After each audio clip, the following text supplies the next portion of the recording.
So if you're like me and you live in Texas, odds are you've seen builder signs everywhere because let's face it, new construction is popping up on every open corner. So should you go to new construction or should you go with a pre-owned home? Let's talk about it.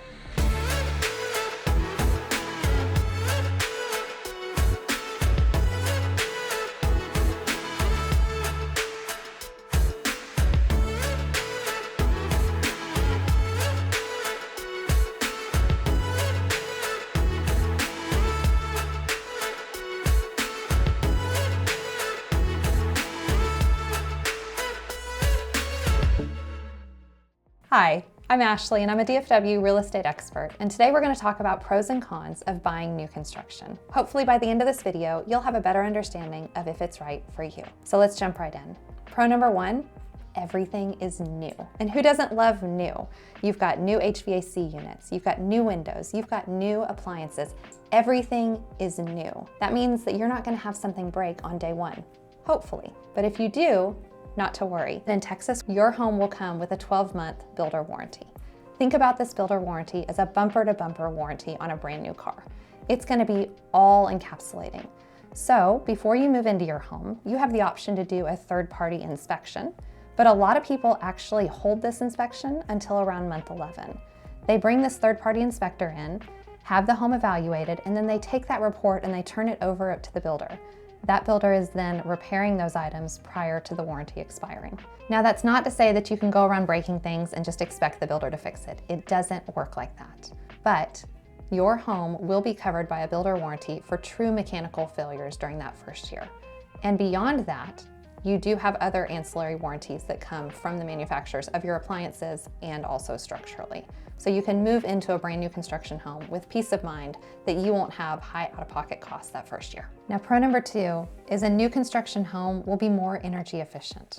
Think about it this way: old insulation, old windows, higher electric bills. New homes and new building codes are going to deliver you the most energy efficient home possible, which in turn is going to give you a lower electric bill.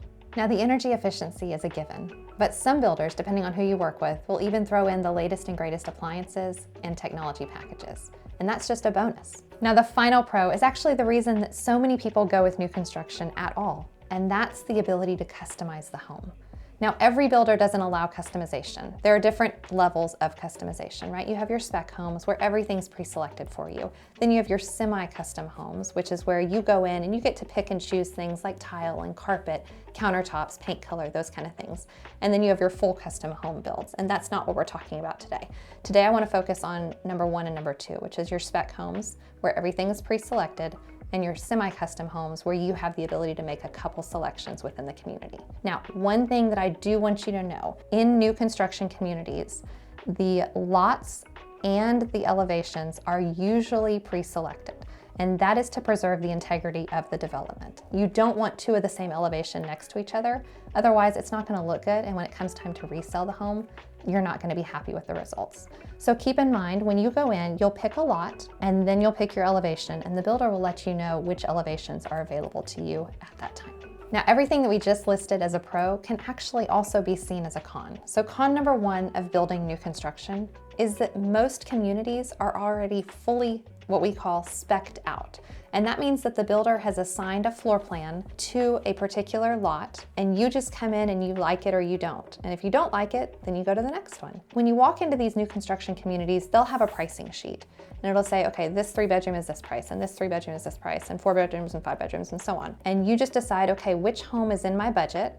And then you go from that home and you decide, okay, which elevation do I want? And a lot of times that's it. That's all you get to pick. They've already made the design selections for you because they've done it with that price and budget in mind. Now, if you get to your semi-custom homes, that changes a little bit and you get allowances for those things.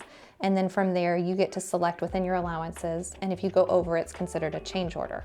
But for the most part, most of these new construction communities that we're seeing pop up in the DFW area already have everything pre-selected. So if you are somebody of high design or you have very specific tastes, you don't get that option during construction. Once you move in and take possession of the home, you can do whatever you want to the house. But the builder's not going to allow you to come in and make changes during the build process. So you're undoing something that's already been done and wasting a little bit of money in the process. Now, before we jump into con number 2, there's one quick thing that I forgot to mention. One of the biggest benefits to buying new construction is that right now you can get lower interest rates, design credits, and incentive programs. This is something that an individual seller on a resale home can't offer. Builders have deeper pockets and they are trying desperately to move their inventory, which means that you as a buyer get the benefit of that. Don't forget to ask about this if you're looking at new construction. Now, back to con number 2. Con number 2 is that you have limited negotiation power. If you're negotiating with an owner of a home, a pre-owned home, then there's an emotional investment in it. And maybe they're moving on to their next home and they're looking to transition this one to a loving person, somebody that's gonna care for the home in the same way that they did. The builder flat out doesn't care. They want the bottom line. And so they've set these prices and that's what they're gonna get for it. And if they lower that price, then they, again, risk the integrity of the community because everybody else that bought before you and contracted before you paid a different price. And if they see you come in at a lower price, you're devaluing that community. And frankly, the other buyers are not going to stand for it. So the builder is not going to lower their price in most cases. There's always a caveat, please don't come at me, but in most cases, that's the situation. Now, with that being said, most sales prices include a fee for buyer agent representation. That means that the builder is already expecting you to walk in the door with an agent and they're willing to compensate that agent and broker some, if not all, of their fee. So why in the world would you not want to take somebody in who would act on your behalf? You see, the builder and the builder's representative that sits in the model home, they work for the builder. Their only goal is to sell those properties and to net the builder as much as possible. You as a buyer have no representation. Take somebody in there to speak on your behalf, somebody that knows how to negotiate contracts, somebody that has done it before, somebody that knows the incentives and the rates and the design credits and everything that's being offered for that community, somebody that knows what questions to ask, like a MUD or a PID. If you don't know what those are, don't you dare walk into those offices without representation. A MUD stands for Municipal Utility District.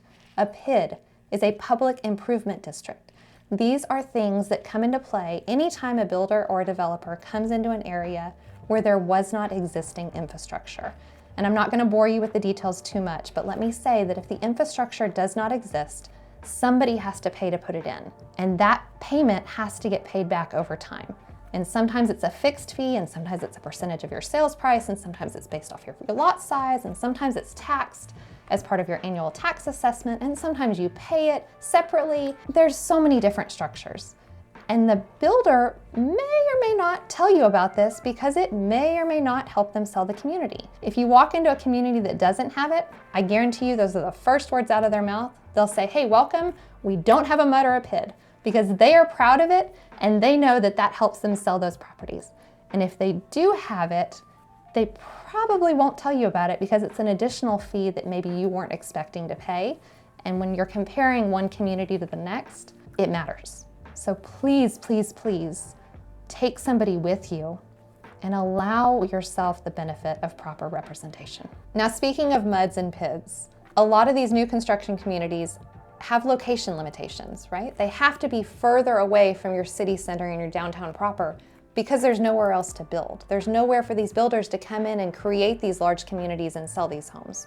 So please keep that in mind when you're looking at new construction options. You have to be willing to commute a little bit further, but with that, you're gonna get a little bit more bang for your buck. If you're ahead of the growth curve and you're moving into a place that hasn't quite yet developed, maybe the infrastructure is not there, maybe there's no grocery store, maybe you're looking for certain amenities that just don't exist out there, well, they're coming, because if all these builders and all these actuaries are determining that this is the area of growth that they want to be in, then you can trust that these other things will follow.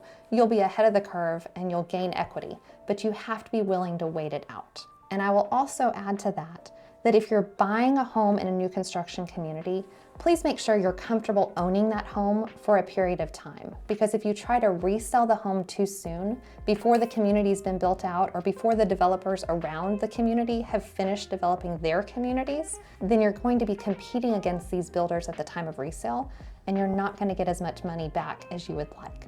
So please at least plan to keep it as a rental or to stay in that home until the area is properly developed. Now, the final con, I'm just going to touch on briefly because it's common sense. Delays, construction delays, weather delays, manufacturing delays, you name it, it can happen in real estate.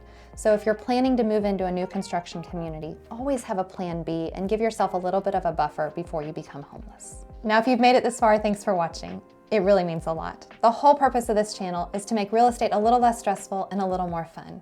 Don't forget to like and subscribe. It does make a difference, and I'll see you in the next video.